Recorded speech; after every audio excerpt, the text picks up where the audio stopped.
Hi guys, because it's a story of my life, I'll do it in French, but I'll put subtitle at the bottom of the screen.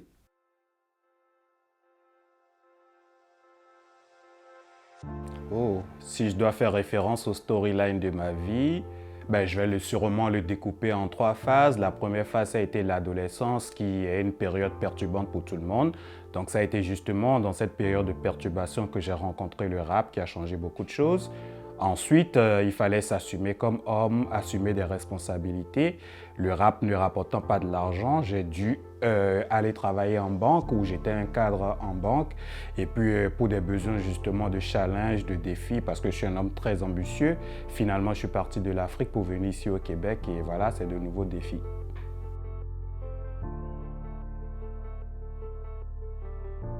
Aussi loin que j'observe, la décision qui a vraiment fait un gros changement dans ma vie, ça a été la décision d'autoproduire ma musique.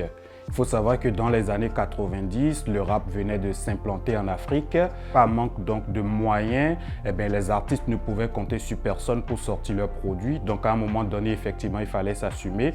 Donc avec mes gars, on a décidé d'autoproduire notre musique. Et c'est à partir de cette décision de l'autoproduction que j'ai su quelles étaient mes limites, quelles étaient mes aptitudes, mes capacités. Et voilà, cette décision m'a permis de bien me connaître et c'est ce qui me permet aujourd'hui d'avancer dans tout ce que j'entreprends.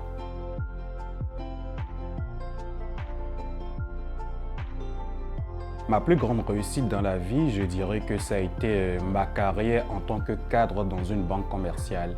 Puisque avant ça, je faisais de la musique qui était vraiment vue comme l'art de rue et personne ne pensait que quelqu'un comme moi, par exemple, qui entre griffes était tagué de petits voyous à cause de ce qu'il faisait sur le plan artistique pouvait sortir justement de ce milieu de hip-hop, de rébellion par appellation et ensuite aller dans une structure comme une banque qui a ses spécificités, qui a beaucoup de règles et réussi aussi en banque. En banque, ça a été formidable. Je suis parti de simple vendeur, donc simple commercial, à responsable d'une succursale. Et voilà, j'étais vraiment fier parce que mon nom passait partout dans toutes les agences, dans toutes les succursales. J'étais connu pour la qualité de mon travail.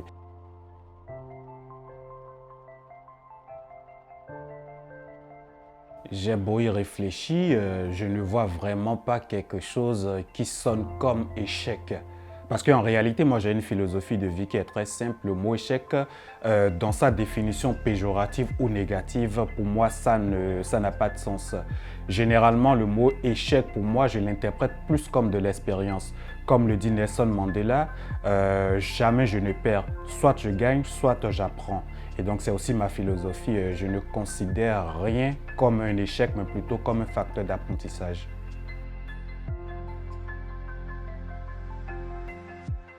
À mon avis, la plus belle chose qui pourrait arriver à l'humanité, donc à notre monde, c'est que l'amour fasse partie de notre vie à tous les niveaux donnés.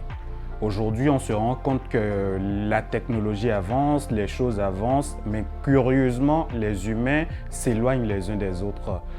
Quand vous regardez par exemple, vous avez peut-être quelques centaines de personnes qui, à elles seules, détiennent toutes les ressources de la planète. Et pendant ce moment, vous avez des millions de personnes qui crèvent de faim. Je pense que si à la limite, il n'y a pas de l'amour et qu'il y avait quand même de l'empathie, beaucoup de choses iraient. Par expérience, que ce soit en Afrique ou ici au Québec, j'ai toujours eu la chance de tomber sur des personnes formidables. Et c'est des gens qui n'attendent rien de moi, tout comme je n'attends rien d'eux, mais toujours est-il qu'ils sont toujours là pour assumer mes arrières. Et par rapport à ça, je le dis, ce qui manque à notre monde, c'est l'amour. S'il y avait un peu d'amour un peu partout, je pense qu'on n'aurait pas des crises comme la guerre, le banditisme, bref, tout ce qui est négatif. Donc, à mon avis, c'est l'amour qu'il faut. L'amour et l'amour avec un grand A.